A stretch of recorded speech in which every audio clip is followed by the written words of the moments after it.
मेरे प्यारे आत्मस्वरूप मित्रों, आप सभी के भीतर बैठे उस परमात्मा को मेरा प्रणाम। आज हम सब यहाँ एक यात्रा पर निकलने के लिए एकत्रित हुए हैं। ये कोई बाहरी यात्रा नहीं है, किसी तीर्थ की, किसी धाम की यात्रा नहीं।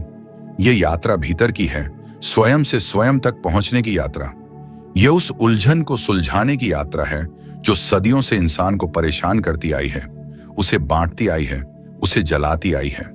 आज हम बात करेंगे उन 3 धागों की जिनसे हमारे समाज का, हमारे मन का ताना बाना बुना गया है, और अक्सर यही धागे हमें एक दूसरे से उलझा देते हैं। ये धागे हैं जाति, धर्म और इन दोनों से पैदा होने वाली एक बहुत गहरी, बहुत सूक्ष्म आग, जिसे हम ईर्ष्या कहते हैं। जब एक बच्चा इस दुनिया में आता है तो उसकी आंखें खुली होती हैं, उसका हृदय खुला होता है। वो बस एक जीवंत ऊर्जा होता है, एक कोरा कागज। वो नहीं जानता कि वो कौन है, किस परिवार में आया है, उसका रंग क्या है, उसकी जाति क्या होगी, उसका धर्म क्या कहलाएगा। उसके लिए तो हर इंसान बस एक इंसान है। माँ की गोद उसके लिए स्वर्ग है और हर मुस्कान उसके लिए ईश्वर का प्रसाद। लेकिन जैसे जैसे वो बड़ा होता है, हम यानी यह समाज उस कोरे कागज पर लिखना शुरू कर देते हैं। हम उसे बताते हैं, बेटा तुम इस जाति के हो, बेटी तुम्हारा धर्म यह है। वो लोग हमसे अलग हैं, हम उनसे श्रेष्ठ हैं। और बस यहीं से वो बीज पड़ी DDH जाता है, जो आगे चलकर एक विशाल कंटीला वृक्ष बन जाता है। यहीं से उस मासूमियत का गला घोंट दिया जाता है और एक पहचान, एक आइडेंटिटी का जन्म होता है। अब आप पूछेंगे कि इसमें गलत क्या है? पहचान तो जरूरी है, बिना पहचान के हम समाज में कैसे जीएंगे? बिल्कुल सही सवाल है। पहचान जरूरी है, लेकिन हमें यह समझना होगा कि पहचान एक कपड़े की तरह है जो हमने इस जीवन यात्रा के लिए पहनी है। हम कपड़ा नहीं हैं, हम कपड़े पहनने वाले हैं। समस्या तब शुरू होती है जब हम पहनने वाले को भूल जाते हैं और खुद को कपड़ा ही मान बैठते हैं। सोचिए, आपने एक बहुत सुंदर कीमती पोशाक पहनी है। आप उसकी देखभाल करते हैं, उसे साफ रखते हैं, यह अच्छी बात है। लेकिन अगर कोई आपसे कहे कि आप यह पोशाक नहीं हैं, आप इसके भीतर हैं, और आप लाड़ने लगे, नहीं मैं तो यही पोशाक हूं, यही मेरी सच्चाई है, तो क्या यह मूर्खता नहीं होगी? बस यही मूर्खता हम जीवन भर करते हैं। हम अपनी जाति को, अपने धर्म को, अपने कुल को, अपनी राष्ट्रीयता को अपनी आत्मा मान बैठते हैं, और यहीं से सारे संघर्ष का, सारे द्वंद्व का जन्म होता है। आध्यात्मिक दृष्टि से देखें तो जाति क्या है? यह एक सामाजिक व्यवस्था थी जो कर्म के आधार पर बनाई गई थी। जैसे एक शरीर में मस्तिष्क का काम अलग है, भुजाओं का काम अलग है, पेट का काम अलग है और पैरों का काम अलग है।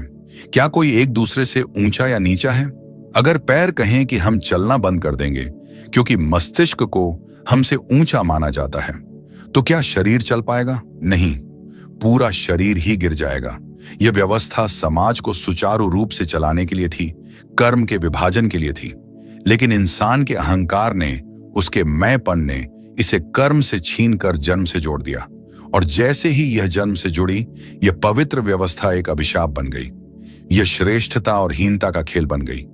यह प्रेम को तोड़ने और नफरत को जोधने का हथियार बन गई। आत्मा का कोई जन्म नहीं होता, उसकी कोई जाति नहीं होती। आत्मा तो उस परमात्मा का अंश है जो कण कण में व्याप्त है। जब हवा बहती है तो क्या वो पूछती है कि यह ब्राह्मण का घर है या दलित का? जब सूरज रोशनी देता है तो क्या वो किसी मंदिर या मस्जिद में भेद करता है? जब नदी जल देती है तो क्या वो हिंदू और मुसलमान देखकर अपनी धारा बदल लेती है? जब प्रकृति कोई भेद नहीं करती तो हम इंसान, जो खुद को प्रकृति की सबसे उत्कृष्ट रचना कहते हैं, हम यह भेद क्यों करते हैं? क्योंकि हम अपने स्रोत को, अपनी जड़ को भूल गए हैं। हम यह भूल गए हैं कि हम सब एक ही ऊर्जा के अलग अलग रूप हैं। जैसे सोने से हार भी बनता है, कंगन भी बनता है, झुमके भी बनते हैं, नाम अलग हैं, रूप अलग हैं, पर सार तत्व तो सोना ही है। वैसे ही हम सब उस एक ही परम तत्व से बने हैं, बस हमारे नाम और रूप अलग अलग हैं। अब आते हैं धर्म पर। धर्म शब्द का अर्थ है धारण करने योग्य। वो गुण, वो कर्तव्य, वो आचरण जो इंसान को इंसान बनाते हैं, वही धर्म है। करुणा, प्रेम, सत्य, अहिंसा, सेवा, यही असली धर्म है। लेकिन हमने क्या किया? हमने धर्म को भी एक संप्रदाय, एक पंथ, एक रिलीजन बनाकर रख दिया। हमने उसे पूजा पद्धतियों, रीति रिवाजों और बाहरी कर्मकांडों में कैद कर दिया। असल में ये सभी रास्ते थे, एक ही मंजिल तक पहुंचने के। कोई पहाड़ पर सीधा चढ़कर पहुंचना चाहता है, कोई घुमावदार रास्ते से, कोई सीधे रास्ते से। रास्ते अलग हो सकते हैं, पर मंजिल तो एक ही है, उस परम सत्य का अनुभव करना, खुद को जानना। लेकिन हम मंजिल को भूल गए और रास्तों पर ही लड़ने लगे। मेरा रास्ता तेरे रास्ते से बेहतर है, मेरा भगवान तेरे भगवान से ज्यादा शक्तिशाली है, मेरी किताब ही सच्ची है, बाकी सब झूठी हैं। ये कैसी नादानी है। ये तो ऐसा ही है जैसे अलग अलग नदियों के किनारे खड़ी डीडीएच लोग लड़ी डीएच रहे हों कि मेरी नदी ही समुद्र तक जाती है। अरे भाई, हर नदी अंत में जाकर समुद्र में ही मिलती है। हर प्रार्थना, चाहे वो किसी भी भाषा में हो, किसी भी तरीके से की जाए, अगर सच्चे हृदय से निकलती है तो वो एक ही पते पर पहुंचती है। ईश्वर कोई बंटा हुआ अस्तित्व नहीं है, वो कोई राजनेता नहीं है जिसे अपनी पार्टी के लोगों की चिंता हो। वो तो एक असीम अनंत आकाश की तरह है जिसमें हर पंछी को उड़ने की आजादी है। हमने उस आकाश को अपनी छोटी छोटी खिदकियों से देखा और मान लिया कि आकाश बस उतना ही बद्धा है जितनी हमारी खिदकी। धर्म हमें जोड़ना सिखाता है, तोड़ना नहीं। धर्म हमें मुक्त करना सिखाता है, बांधना नहीं। लेकिन जब अहंकार धर्म का चोला ओढ़ लेता है तो वो दुनिया का सबसे खतरनाक हथियार बन जाता है। तब धर्म के नाम पर युद्ध होते हैं, हत्याएं होती हैं, नफरत फैलाई जाती है। यह धर्म नहीं, यह धर्म का व्यापार है, यह अधर्म है।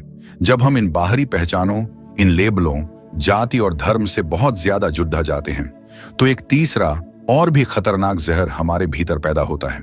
इसका नाम है ईर्ष्या। ईर्ष्या यानी जलन, द्वेष। ये बहुत ही सूक्ष्म होती है। ये धीरे धीरे हमारे मन में प्रवेश करती है और हमें भीतर से खोखला कर देती है। जब हम देखते हैं कि उस जाति का व्यक्ति हमसे आगे निकल गया तो हमारे भीतर एक जलन होती है। जब हम देखते हैं कि उस धर्म के लोग हमसे ज्यादा समृद्ध हैं, ज्यादा संगठित हैं, तो हमारे भीतर एक असुरक्षा और ईर्ष्या का भाव पैदा होता है। हम उनकी खुशी में खुश नहीं हो पाते, बल्कि उनके सुख को देखकर हमें दुख होने लगता है। यही ईर्ष्या है। ईर्ष्या की आग में जलने वाला व्यक्ति कभी सुखी नहीं हो सकता, क्योंकि उसकी खुशी बाहरी परिस्थितियों पर निर्भर हो गई है। उसकी खुशी इस बात पर निर्भर है कि दूसरा दुखी हो। यह कितनी दयनीय अवस्था है। ईर्ष्या तुलना से पैदा होती है, और तुलना तभी होती है जब हम अपनी विशिष्टता को, अपनी यूनिकनेस को भूल जाते हैं। इस सृष्टि में कोई भी दो